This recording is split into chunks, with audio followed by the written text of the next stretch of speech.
Welcome to Southern Orthopedic Prep Zone Wrap-Up, driven by Carl Cannon. Hey guys, welcome in. James Phillips and Brian Hale here. This is the DME Prep Zone Wrap-Up Show. Week 3, Brian, is in the books. We had some really good games, had some blowouts. Let's get into it quick with one that was a barn burner till the end. Winston County hosting Hatton. 14-12, Hatton comes back, scores 14 points in the third quarter to pick up that win. Well, I would really love to see the statistics on this. I'm willing to bet you that Hatton held Winston County to not rushing the ball, right, and they had to go to the air. So it's kind of par for the course, I think, what we're going to see this year. Until Winston County can develop a passing attack, I think you're going to see eventually they're going to shut down the run. I think Winston County held the lead. It was 12 to 6 maybe, and then Hatton scored there to take the 14-12 lead and win the game. How about Brilliant and Meek? These two teams, not the greatest teams in Class 1A, but they put a lot of points on the board tonight. Yeah, I mean, from what I've heard, there was some people that are kind of familiar with the Brilliant team that was up in the Oakman press box tonight, and they said that this could be one of Brilliant's best years in a long time. Yeah. So, well, Brilliant won 55-30. That's a lot of points for Brilliant to put up. This is a battle of tigers here with Brilliant and Meek. Okay, Brian, next game here on DMEPrepZone.com, we've got Marion County at Lynn. I think this one kind of surprised a lot of us. Lynn even had several players that I think were missing due to COVID issues.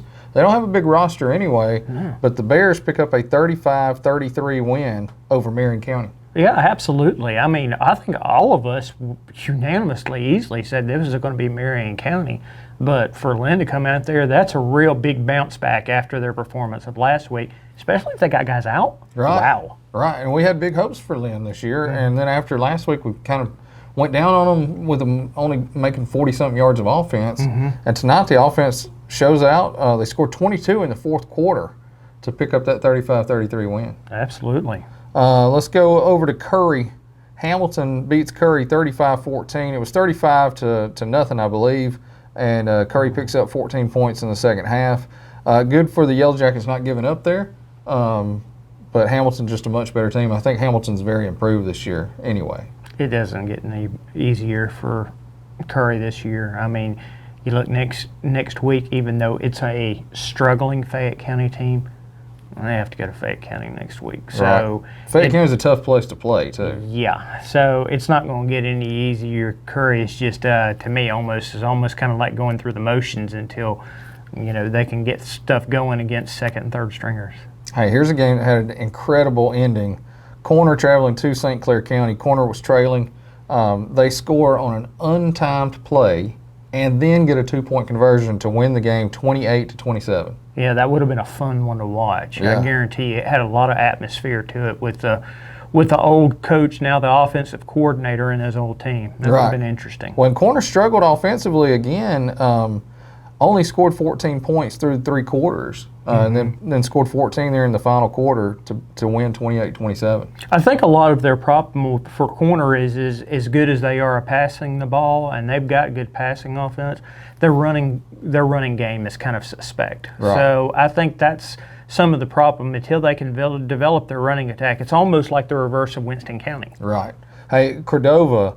They had to travel to number 5 ranked Pleasant Grove, and that's a tough place to play anytime. Cordova falls 48-7. Well, we knew talking about this. I mean, they were going against the state runner-up. They went 13-2 last year. That just a week ago lost to the defending state champion by 1 point. Right. Well, the defending 6A state 6A state champion. Yeah. So we knew this was going to be a hard welcome for Cordova to go into Class 5A. So what can you say? The score says it all. Right, and Class 5A is going to be difficult for Cordova. Oh, yeah. It's such a step up in competition, and they're in a pretty tough region also. Absolutely. Susan Moore travels to Carbon Hill, and Susan Moore picks up a big win, 43-7. No, I really didn't see that. I mean, I could see that Susan Moore could have easily won that game, but I didn't see a humongous blowout. It's obvious that Carbon Hill's got some deficiencies that they need to address that we didn't see, weeks ago. Well, and this game was 7-7 after the end of the first quarter, but Susan Moore reels off 36 unanswered points to win at 43-7. Yeah, and I mean, there's one thing that we've said up to this point, that Carbon Hill's been able to get their offense moving, and apparently the defense is lacking, but with just 7 points only in the first quarter, it's apparently that the offense is having some problems as well. Right, the last 2 weeks, only 15 total points for the Bulldogs. Here's another game that was a great game. Addison travels to Aliceville. Aliceville is one of those teams that is always in a championship hunt. Addison's always good, but usually in these games they end up falling a little more than they did in this one. This went to overtime. It was tied 34-34 at the end of regulation, and Aliceville picks up a 36-34 win. I don't know if there's any 1 and 2 team better than Addison right now. I mean, this was a great showing for Addison. Obviously not the result that they want, but they go out on the road, number 8 Aliceville, which we know is predominantly a very good team, and take them all the way to overtime. I'm telling you, Addison is going to really sneak up in this region and surprise a lot of people. Southern Orthopedic PrepZone Game Time, driven by Carl Cannon. Presented by Kilgore Green Funeral Home, Nelson, Bryan and Cross, Bank of Walker County, Southern Orthopedic, and Carl Cannon.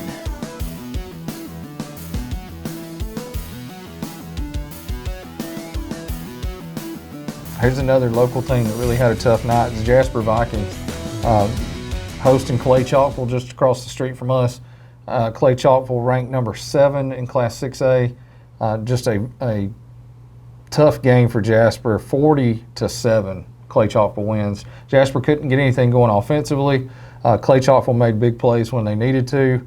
This was 0-0 after the first quarter, but just Jasper could not hold. The lowest margin, they cut the Cougars' lead to 19-7 in the third quarter, but then Clay-Chalkville scores 21 unanswered for the 40-7 win. Yeah, and the unfortunate thing for JP right now for the Jasper Vikings is it's not going to get any easier from here on out. Yeah, they've got a week out, but then they go face Gardendale. Right, Gardendale ranked number 8. Yeah. And then right down the road from that, they're going to have Pinson Valley, who's ranked number 6 in Class 6A. Yeah.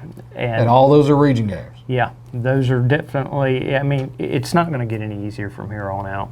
Well, our game of the week this week, Oakman hosting Holly Pond, and that's their first region game too. Oakman wins 40-16. They were up, were they up 40-0 at one point?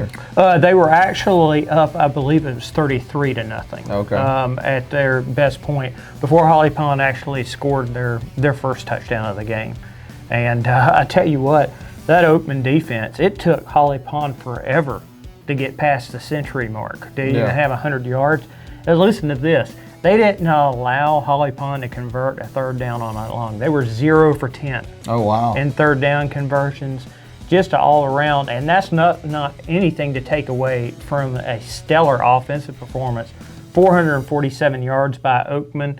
I mean, they had good all-around contributions. They have some things they've got to clean up. Right. They sputtered at some times, but I tell you what, once this team gets a lot of those mistakes ironed out, they are going to be great. Well, and I know they were able to get in players, 9th and 8th graders that got in and made contributions, so that's good to see for the Wildcat. Yeah, absolutely. I mean, and I tell you, a lot of these guys that are leaders for them this year on the first string, they're juniors. Right. So we're going to be seeing for the next 2 seasons. Right. Well, and we were glad we were able to show off the Oakman helmet tonight because we had a bad week when it came to filming, so we missed out on a couple segments, but we're going to catch up with Oakman before the year's over with. Absolutely. They're a team that's probably going to be playoff bound, and when we catch up with them again, we'll redo those segments that we lost this week due to some technical difficulties. Yeah, and we were actually able to get those in print, so you can still look them up online and read them on print. But we have promised everybody. We talked to Coach Steele, who was the offensive line coach that you interviewed for McKinley, and I had told him we're going to get them at the end of the year, or sometime this year as well. So. Right. And probably what we'll do for our Player of the Week this next week is, since we're not able to put our Player of the Week on our Game Time show, we may do 2 this week, and we'll go ahead and re-interview ours from last week, and then have the new one as well. Yeah. And I wouldn't be surprised if maybe one of the new ones came from the Wildcats tonight. There was some stars in that, I'll tell you. Yeah. Well, Brian, anything else? That's our games for the week. Nope. As of right now, hope everybody has a good weekend. I think this is probably mentally the most tired that all of us here as a sports department have been. Well, not Jonathan. He's been on vacation until Thursday. Right, yeah. Jonathan went to the beach during the middle of football season, which I probably should fire him just for that. But, he's been here a while, so I'd like to keep him around. I believe that our cameraman, Jeffrey Winborn, has already fallen asleep behind the scenes. Hopefully he will wake up in time to actually edit the show tonight, and it'll be ready for Saturday morning. It's been a long 3 weeks to start the football season. Yeah. But I feel like we're doing a great job. You guys are covering the games, and Jeffrey's done a great job as far as filming and editing all of our shows. And I hope everybody at home has enjoyed what we've been doing. I think we've improved, and we've upped our game, and we still got more surprises before the year's over with too. That's right. Well, guys, don't forget, go to our Facebook page. Any of the Prep Zone stuff you see, or any of our game stories, comment on those. Tell us some of the kids from the different games that you think deserves to be the Player of the Week. We'll definitely take that in consideration as we pick those. Go to dmeprepzone.com all week this week. It'll be ready probably by tomorrow at some point, where you can see the games for this week and plan where you're going. Support these schools, even though we're in the middle of a pandemic. These guys need our support. We've been there. Everybody's taking precautions. We've both been scanned for fevers. That's why we can sit so close to each other. Yep. All right, well, until next week, for Brian Hale, I'm James Phillips. We'll see you on PrepZone Game Time this next week.